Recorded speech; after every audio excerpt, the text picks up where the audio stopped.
শিমুল ব্যানার্জি বিবাহিত হওয়া সত্ত্বেও দিনের পর দিন তার বয়ফ্রেন্ডের সাথে দেখা করতেন, অনৈতিকভাবে দিনের পর দিন উনি দেখা করতেন। এবং দেখা করার জন্য উনি যে জায়গাটি বেছে নিয়েছিলেন সেটা হচ্ছে বিপাশা মিত্রর বাড়ি।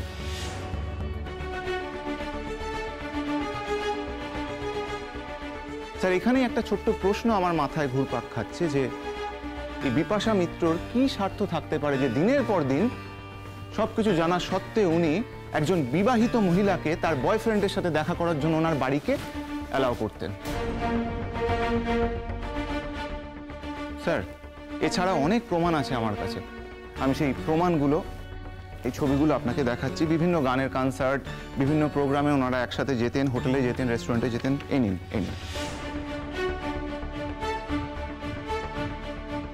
স্যার, এতে এটা প্রমাণ হয় না যে বিপাশা মিত্র টাকার বিনিময়ে এই কাজ করতেন? স্যার, সাধারণভাবে যেহেতু আমার কাছে কোনো প্রমাণ নেই তাই আমি এই কথার কোনো উত্তর দিতে পারবো না। কিন্তু স্যার, একটা প্রশ্ন আমার মনে বারবার ঘুরপাক খাচ্ছে। বিপাশা মিত্র শিমুল ব্যানার্জির আইডেন্টিটি জানা সত্ত্বেও, উনি যে বিবাহিত সেটা জানা সত্ত্বেও, উনি যে একজন সংসারী সেটা জানা সত্ত্বেও কেন বারবার এরকম একটা অনৈতিক কাজকে সাপোর্ট করেছেন? স্যার, এটা কি কোনো সুস্থতার উদাহরণ হতে পারে? এই ছোট্ট প্রশ্নটা আমি আপনার কাছে রাখলাম।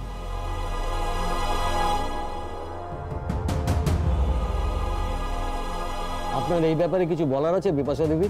হ্যাঁ, বলার আছে স্যার। আমাদের একটা ছোট্ট কালচারাল গ্রুপ আছে। শিমুল ভীষণই ভালো ডান্সার, ও নাচ করে এবং আমরা গান গাই। আমাদের এই কালচারাল গ্রুপটা বিভিন্ন জায়গায় বিভিন্ন প্রোগ্রাম করে এসছে। শতদ্রুর সঙ্গেও সেই কালচারাল গ্রুপের মাধ্যমেই আমাদের আলাপ। শিমুলের সঙ্গে কিন্তু শতদ্রুর বন্ধুত্বটা আজকের নয়, বিয়ের বহু আগে থেকে, তখন থেকেই বন্ধুত্বটা ছিল। আজও সেই বন্ধুত্বটা রয়ে গেছে। বন্ধুত্ব নয়, বলুন প্রেম। প্রেম ছিল। আপনি যাকে প্রেম বলছেন আমি না হয় তাকে বন্ধুত্বই আখ্যা দিচ্ছি। আর যদি আপনার কথা ধরেও নি যে ওদের মধ্যে প্রেমই ছিল, বন্ধুত্ব ছাড়া তো প্রেম হয় না স্যার। হয় কি? পরাগ ব্যানার্জি প্রিয়াঙ্কা বলে একটি মেয়েকে দিনের পর দিন শিমুলের চোখের ওপর দিয়ে বাড়িতে আনতে পারে, ঘরের মধ্যে ঘনিষ্ঠ হতে পারে।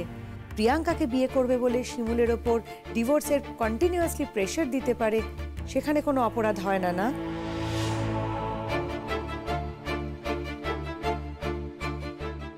বরং শিমুল যদি আপনার কথা ধরে মেনেও নি তার প্রাক্তন প্রেমিকের সঙ্গে যোগাযোগ রেখে যায়, তার সঙ্গে যদি ওর বন্ধুত্বটা আজও অক্ষুণ্ণ থাকে, তখন বিরাট নৈতিক অপরাধ হয়ে যায়। কোন আইনে হয় স্যার, বলুন দেখি?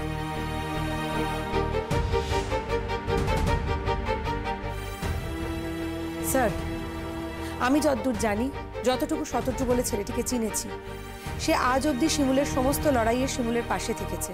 পাশে থাকার জন্য তাদের বিয়ে করারও দরকার হয়নি, পাশে থাকার জন্য তাদের মধ্যে প্রেম থাকারও দরকার হয়নি। তাদের দুজনকার মধ্যে যে বন্ধুত্ব, সেই বন্ধুত্বটার ওপর ভরসা করেই শতদ্রু এবং শিমুল একে অপরের পাশে থেকেছে। এবং এই বন্ধুত্বটাকে আমি সম্মান করি, এই বন্ধুত্বকে আমি মর্যাদা দিই। এই বন্ধুত্বের মধ্যে কোনো অন্যায় আছে বলে আমি অন্তত মনে করি না, কোনো অপরাধ আছে বলে আমি মনে করি না। তাই জন্যই আমি শতদ্রু এবং শিমুলকে আমার বাড়িতে অ্যালাউ করেছি। আমাদের বাড়িতে রিহার্সাল হয়েছে, আড্ডা হয়েছে, গল্প হয়েছে। আমি এখানে কোনো অপরাধ, কোনো অন্যায় চোখে দেখি না। আপনার আর কোনো প্রশ্ন আছে আরাধনা দেবী? না স্যার, আমার আর কোনো প্রশ্ন নেই। স্যার, আমার প্রশ্ন আছে। করুন, আপনি প্রশ্ন করতে পারেন। আমি আপনাকে ঠিক দুটো প্রশ্ন করব, আর এই দুটো প্রশ্নের উত্তর যদি সন্তোষজনক হয় তাহলে আমি আপনাকে আর কোনো প্রশ্ন করব না। কিন্তু এই দুটো প্রশ্নের উত্তর যদি সন্তোষজনক না হয় তাহলে আমি আপনাকে দুটো নয় আরো 200 প্রশ্ন করব। ওকে? নিশ্চয়ই করতে পারেন আপনি প্রশ্ন, তবে আমার উত্তর আপনাকে সন্তুষ্ট করবে কিনা সেই গ্যারান্টি তো আমি দিতে পারছি না। আমি প্রত্যেকটার উত্তরই দেব এবং সেই উত্তরগুলো আমি সত্যিই দেব। আমার কোনো মিথ্যে বলার প্রয়োজনীয়তা নেই। গুড। আচ্ছা, পরাগ ব্যানার্জির দ্বিতীয় বিয়ের দিন শিমুল ব্যানার্জি যে পরাগ ব্যানার্জিকে বিষ খাইয়েছিল সেটা আপনি জানতেন?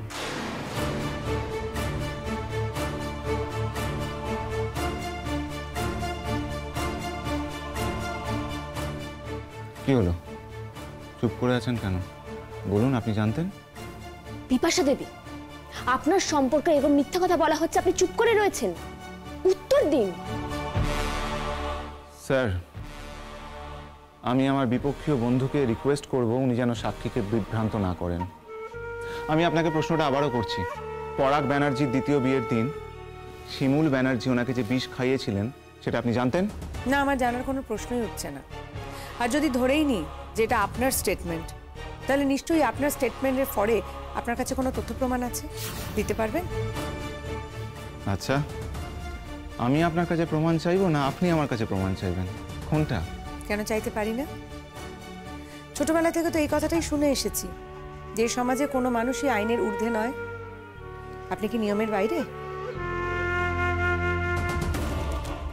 আপনি আপনার উল্টো দিকের মানুষটাকে দাঁড়িয়ে অকথা কুকথা বলবেন, কুমন্তব্য করবেন, আর উল্টো দিকের মানুষটা আপনার সেই মন্তব্যের কোনো প্রতিবাদ করবে না, উল্টে মানহানির জন্য মামলা করবে না, এমনটা তো কোনো কথা নেই।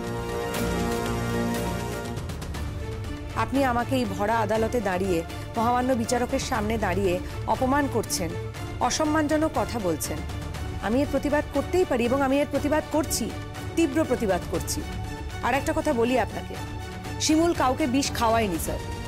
শিমুল যেহেতু কাউকে বিষ খাওয়ায়নি, তাই এ কথাটা কারুর জানার কোনো প্রশ্নই উঠছে না। এক্স্যাক্টলি মিলর্ড, আমিও তো ঠিক এটাই বলতে চাইছি। উনি যে বারবার অভিযোগ করছেন যে পলাশ ব্যানার্জি আর প্রতীক্ষা ব্যানার্জি পরাগ ব্যানার্জিকে বিষ খাইয়েছেন, কোনো প্রমাণ আছে আপনার কাছে?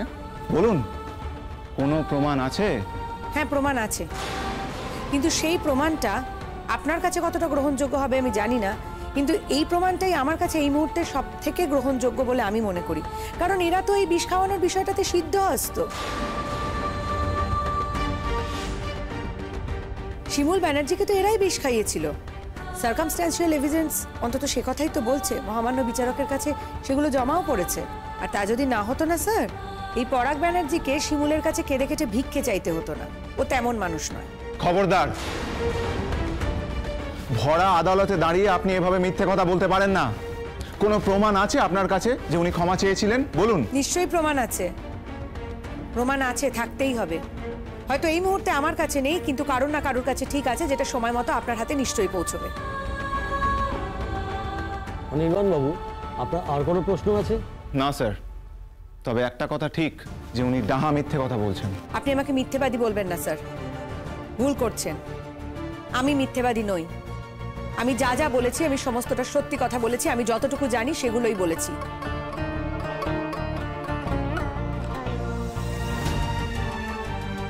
আপনার উত্তর যদি আপনার পছন্দ মতো না হয়, তাহলে উল্টো দিকের মানুষটাকে আপনি মিথ্যেবাদী বলে দাগিয়ে দেবেন এবং তাকে ভরা কোর্টে দাঁড়িয়ে অসম্মান করবেন।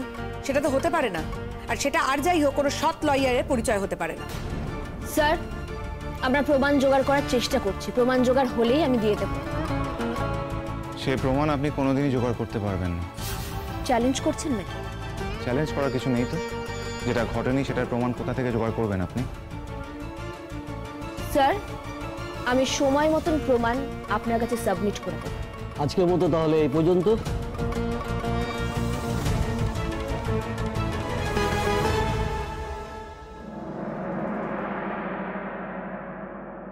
স্যার, আমি আজকে এমন একজনের কথা বলবো। স্যার, আমরা তো সকলেই জানি যে মেয়েরা চিরকাল নির্যাতিতা। সমস্ত রকম অত্যাচার মেয়েদেরকে সহ্য করতে হয়। মেয়েদেরকে আমরা দ্বিতীয় শ্রেণীর নাগরিক হিসেবে কনসিডার করি। কিন্তু স্যার, তার ব্যতিক্রম তো হয়। একজন ছেলে, তাকে কতটা মানসিক নির্যাতন সহ্য করতে হয়েছে, কতটা অত্যাচারিত হতে হয়েছে, তারই ছবি আমি তুলে ধরার চেষ্টা করব। তাই উইথ ইউর পারমিশন আমি আজকে সাক্ষ্য পরাগ ব্যানার্জিকে ডেকে নেব। উনি আসলেই আপনি বুঝতে পারবেন উনি কেন অভিযোগটা করেছেন। উনি আসলেই আপনি বুঝতে পারবেন একজন ছেলেকে কতটা নির্যাতন সহ্য করতে হয়েছে, কতটা মানসিক শারীরিক নির্যাতন উনি সহ্য করেছেন। সেটাই আমি আজকে তুলে ধরার চেষ্টা করব স্যার। অবজেকশন মিলর্ড, এটা কোনো থিয়েটার হল নয়। আমরা এখানে থিয়েটার করতে আসিনি, আমরা থিয়েটারের কুশীলব নই। উনি যেভাবে বর্ণনা করছেন মনে হচ্ছে প্রত্যেকটা ঘটনার সাক্ষী উনি নিজে থেকেছেন। আসলে উনি প্রথমেই জন আদালতকে নিজের পক্ষে নেওয়ার জন্য প্রভাব বিস্তার করার চেষ্টা করছেন, যেটা খুবই নিন্দনীয়, আর আমি এর তীব্র নিন্দা জানাচ্ছি। অবজেকশন মিলর্ড, আমার বিপক্ষীয় বন্ধু যদি প্রত্যেকটা কথায় আমার নিন্দা করেন, তাহলে আমার পক্ষে কাজ করা খুব মুশকিল হয়ে যাবে। সত্য কখনো নিন্দেরও হতে পারে, কখনো প্রশংসারও হতে পারে, তার জন্য সত্য কখনো বদলায় না। এই সহজ সরল সত্যটা যদি আপনি আপনার জীবন থেকে শিখতে পারতেন, তাহলে এই কথাগুলো আজকে আমাকে বলতেন না। স্যার, উনি যে ভাষায় বিপক্ষীয় অ্যাডভোকেটকে আক্রমণ করছেন, ওনার জানা উচিত যে আমরা সকলেই এখানে সত্য উদ্ঘাটন করতে এসেছি, অভিযোগকারীকে বাঁচানোর জন্য তার পক্ষে ধ্বজা ধরতে আসেনি। আরাধনা দেবী, আপনি বসুন। অনির্বাণ বাবু, আপনি কাজ শুরু করুন। Thank you sir. আমি প্রথমেই ডেকে নেব পরাগ ব্যানার্জিকে। অনুমতি দেওয়া হলো। পরাগ ব্যানার্জি, কাজ করে আসুন। ম্যাডাম, ম্যাডাম কি বুঝছেন? ওরা তো দেখছি পুরো আটঘাট বেঁধেই নেমেছে, কি হবে? আমার তো আটঘাট বাঁধার দরকার নেই, ওনার দরকার আছে, কারণ উনি কেসটাকে জেতাতে চাইছেন। আমি তো সত্যের পক্ষে, আমার তো কেসটা আলাদা করে জেতানোর কিছু নেই। যা তথ্য, যা ঘটনা, সেটাকে সঠিকভাবে প্রমাণ করতে পারলেই সবটা খোলসা হয়ে যাবে। তবে এর জন্য শিমুলের সাক্ষ্যটা খুবই জরুরি। শিমুলকে আমি বারবার বলেছি, উনি যেন বিপক্ষীয় উকিলের কথার প্রশ্নবাণে আর কি ভেঙে না পড়ে। যাহা বলিব সত্য বলিব, সত্য বই মিথ্যা বলিব না।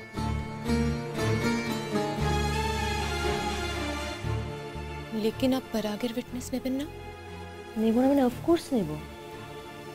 আমি যখন শিমুলের সাক্ষ্য নেব, উনিও কিন্তু শিমুলের সাক্ষ্য নেবেন, এবং সেই সময় শিমুল দেবীকে কিন্তু স্ট্রং থাকতে হবে। আপনার নাম? পরাগ ব্যানার্জি। আপনি কি করেন? আমি একটা স্কুলে শিক্ষকতা করি। ওকে, আপনি আপনার বিবাহিত জীবন সম্পর্কে আমাদের সকলকে বলুন, বিচারককে বলুন, আমরা জানতে চাই।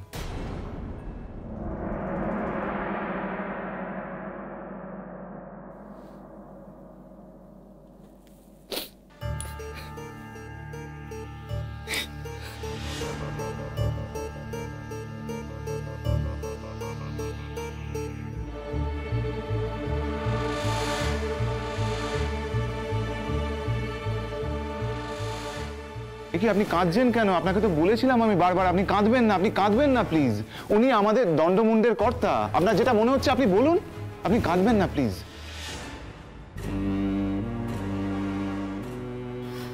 স্যার, আমাদের সকলের সময় খুবই কম। মানে উনি যদি এরকম কান্নাকাটি করে সময় নষ্ট করেন, তাহলে বরং মানে আজকে আমারও অভিযুক্ত সাক্ষ্য নেওয়ার কথা, আমরা সেই দিকে যাই। উনি বরং কান্নাকাটি শেষ করে নিন, তারপর কথা বলুন। স্যার, উনি মানসিকভাবে ভেঙে পড়েছেন। স্যার, বিবাহ পরবর্তী জীবনে ওনাকে এতটাই মানসিকভাবে নির্যাতন করা হয়েছিল, এতটাই ঝড় ঝঞ্ঝা ওনাকে সামলাতে হয়েছিল যে যতবার এই প্রসঙ্গ উঠেছে উনি মানসিকভাবে ভেঙে পড়েছেন। উনি একান্তেও আমার সাথে এই বিষয়ে আলোচনা করেছেন। আমি দেখেছি উনি একই রকমভাবে রিয়াক্ট করেছেন। স্যার, সব মানুষের নার্ভ তো সমান হয় না। কিছু কিছু মানুষ কোনো অপরাধ না করেও এরকম মানসিকভাবে ভেঙে পড়েন, আর কিছু কিছু মানুষ অনেক অপরাধ করার পরেও শক্তভাবে থাকতে পারে। এক একটা মানুষ এক এক রকমভাবে রিয়াক্ট করে। এটাই তো আমাদের মানব সমাজের নিয়ম, তাই না স্যার? আমি আপনার কাছে মনুষ্য জীবনে নিয়ম জানতে চাইনি। আপনার সাক্ষ্য গ্রহণ করা হলে করুন, আর আপনি যদি সাক্ষী দিতে না পারেন, আদালতে সময় নষ্ট করবেন না। না স্যার, উনি পারবেন, উনি পারবেন। আপনি পারবেন তো সাক্ষ্য দিতে? বলুন। হ্যাঁ হ্যাঁ, পারবো স্যার। এই তো বেশ কান্নাকাটি ভুলে গেছে। নিন, শুরু করুন এবার।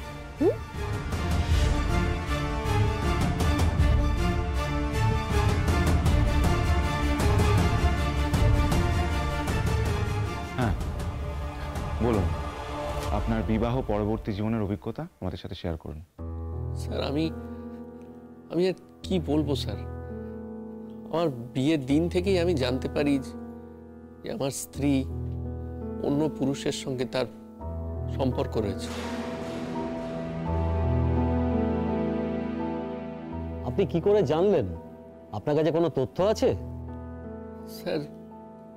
স্যার, আমার ওয়াইফের এগেনস্টে তথ্য প্রমাণ লাগবে ভবিষ্যতে, এটা তো আমি আগে জানতাম না স্যার। কেউই কোনোদিনই ভাবে না। সেই কারণে স্যার আমার কাছে তথ্য প্রমাণ নেই স্যার, সাক্ষীও নেই। কিন্তু স্যার বিয়ের দিন ওই ছেলেটা এসেছিল স্যার, এবং ওরা আড়ালে গিয়ে নিজেদের মধ্যে কথাবার্তা বলছিল। আমার চোখে পড়ে সেটা। চোখে পড়াতে আমার একটু সন্দেহ হয়।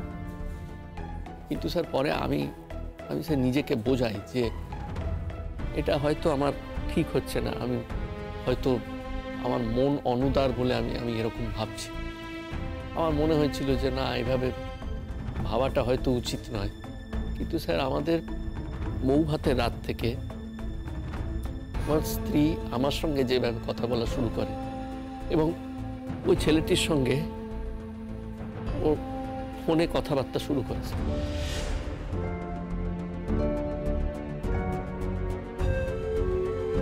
আমি তো প্রথমে বুঝতে পারতাম না যে ওরা কথা বলছে। হ্যাঁ, ফোনেই কথা বলতো, কিন্তু স্যার ওদের কথাবার্তা বলার যা ভঙ্গি সেটা দেখে স্যার আমি নিশ্চিত হয়েছিলাম যে ওদের মধ্যে কিছু একটা ব্যাপার চলছে। কিন্তু আমি স্যার কোনোদিন নিজের থেকে ওকে কিছু বলিনি। ভেবেছিলাম আমার স্ত্রী হয়তো নিজে থেকে এসে আমার কাছে কথাটা বলবে। আপনার স্ত্রী কি নিজে থেকে কিছু বলেছেন আপনাকে? না স্যার, ও বললে তো মিটেই যেত।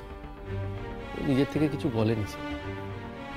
কিন্তু কি জানেন, আমাদের বিয়ের অব্যবহিত পরেই ওর যে বয়ফ্রেন্ড ছেলেটি আমাদের পাড়ারই কাছাকাছি একটা অফিসে মানে ওখানে বদলি হয়ে আসে আর কি। তারপরে স্যার দুপুরবেলা আমরা বাড়িতে কেউ যখন থাকতাম না তখন কিন্তু আমাদের বাড়িতে আসতো শিমুলের সঙ্গে দেখা করতে।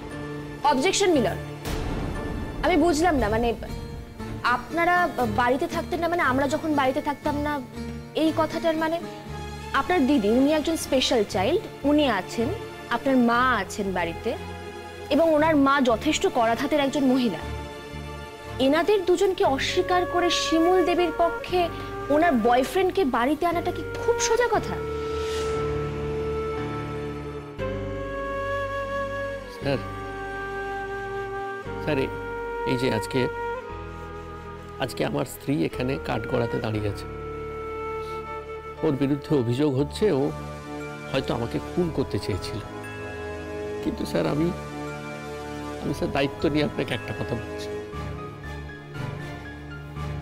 এই যে স্যার এখানে দাঁড়িয়ে আছে এই ছেলেটি শতদ্রু মিত্র, এই হচ্ছে সবকিছুর মূলে স্যার। আপনাকে যার কথা এতক্ষণ বলছিলাম, এই ছেলেটির জন্য এতগুলো কাণ্ড ঘটেছে। এই ছেলেটির উস্কানিতেই হয়েছে স্যার। স্যার এই ছেলেটা কোনোদিন আমাদেরকে সুখে সংসার করতে দেয়নি। আপনি শান্ত হন পরাগবাবু, আপনি শান্ত হন, আপনি কাঁদবেন না প্লিজ, আপনি শান্ত হন প্লিজ। স্যার এটা কি নাটক চলছে এখানে, ড্রামা চলছে? যদি তাই হয়ে থাকে তাহলে কিন্তু এই ড্রামার কার্টেনটা ফেলে দিতে হবে আমাদের, কারণ আমরা এখানে প্রকৃতপক্ষে সাক্ষ্য নিতে এসেছি। ওনার সাক্ষ্য গ্রহণ হয়ে গেলে শিমুল দেবীর সাক্ষ্য গ্রহণ করতে চাইবো আমি। পরাগ ব্যানার্জি, আপনি কি এখন কথা বলার অবস্থায় আছেন? হ্যাঁ স্যার, আমি আসলে খুব দুঃখের মধ্যে রয়েছি। তো স্যার আমি আসলে এই শিমুলের সঙ্গে সুখে সংসারটা করতে চেয়েছিলাম। আমি চেয়েছিলাম সারাটা জীবন ওর সঙ্গে ভালোভাবে হেসে খেলে কাটিয়ে দেব। স্যার সত্যি কথা বলতে গেলে আমি ওকে ভালোবেসে ফেলেছিলাম। বিশ্বাস করুন আমার জীবনে স্যার অন্য কোনো নারী নেই, কোনো নারীর কোনো অস্তিত্ব নেই। কিন্তু তাতে কি হবে স্যার, ওর তো আসলে পরপুরুষের প্রতি আসক্তি ছিল। ওর তো একটা অ্যাফেয়ার ছিল স্যার বিয়ের আগে, সেই অ্যাফেয়ারটা তো বিয়ের পরেও কন্টিনিউ করেছিল। এই জন্য স্যার আমাকেও কোনোদিন ভালোবাসতে পারে,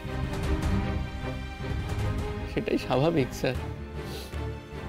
কেউ যদি অন্য পুরুষের প্রতি আসক্ত থাকে তাহলে স্বামীর প্রতি তার তো দায়বদ্ধ থাকার কথা না। স্যার একদিনের ঘটনা আপনাকে বলছি। একদিন আমার আমার ভাই আর ভাইয়ের স্ত্রী ওরা স্যার একদিন বাড়িতে ফিরেছে দুপুরবেলা। বাড়িতে ফিরে স্যার ওরা দেখতে পাচ্ছে এই শিমুল এবং শতদ্রু ভীষণ অন্তর অশ্লীল অবস্থা। তখন ওরা কি করবে, আমাকে ফোন করে। আমি এসে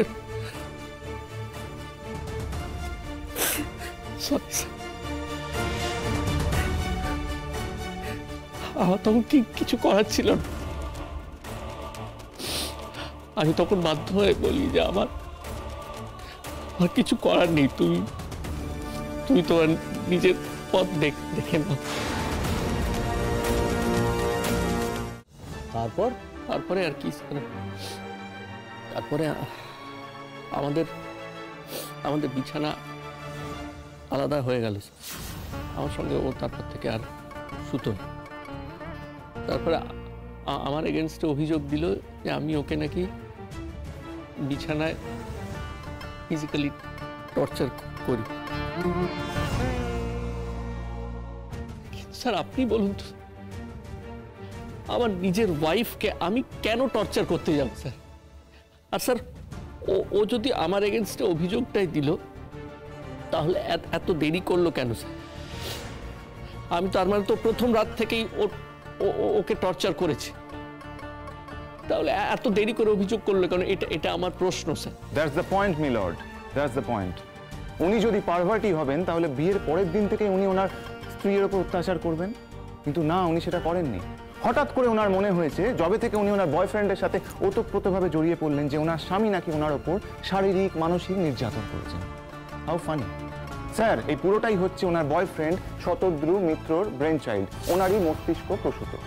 আসলে কি বলুন তো, আজকে যে উনি ওনার অপরাধের বোঝা নিয়ে কাঠগড়ার সামনে দাঁড়িয়ে আছেন, এই পুরো অপরাধের দিকে ওনাকে চালিত করেছেন ওনার boyfriend. Yes sir. Objection milord.